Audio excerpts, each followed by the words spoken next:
Бәріңе сәлем, сендермен тағы да Тренд Таймс.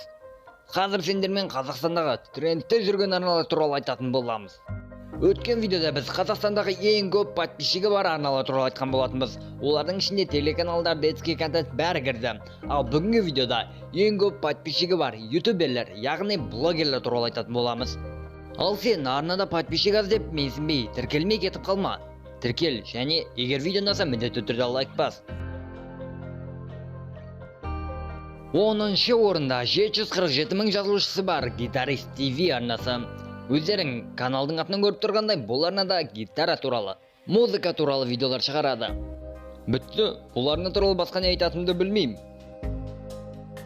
Соңғы кезде просмотрлары артып жүрген Нұр Channel арнасы. Бұл арнада 776 мың подписчик бар. Оны бәрін танисың деп ойлаймын. Жониді танисыңдар ғой, я? Танымайсың ба не? Онда Нұр Channel көбінесе ойындар түсіреді. Әсіресе GTA мен Mortal Kombat ойындарын мақта түсіреді. Оның дауысы да менің даусым сияқты. Әдемі?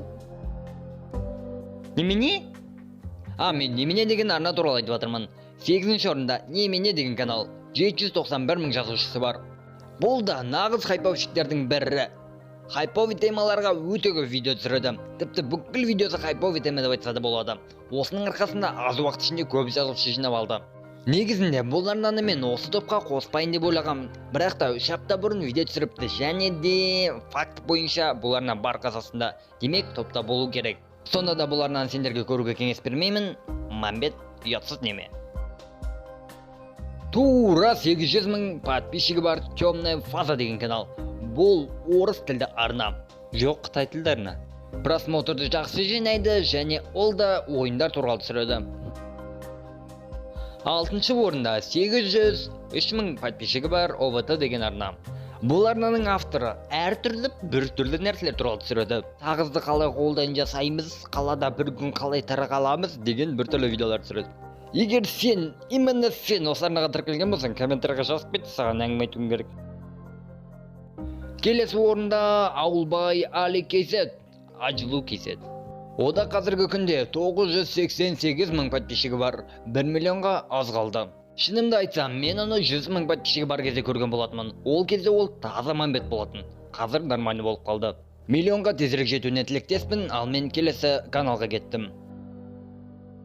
4-ші орында орыс тілді ютубер Римес. Ол да миллионға аз қалды. Көбінесе стратегиялық және РП ойындарды түсіреді.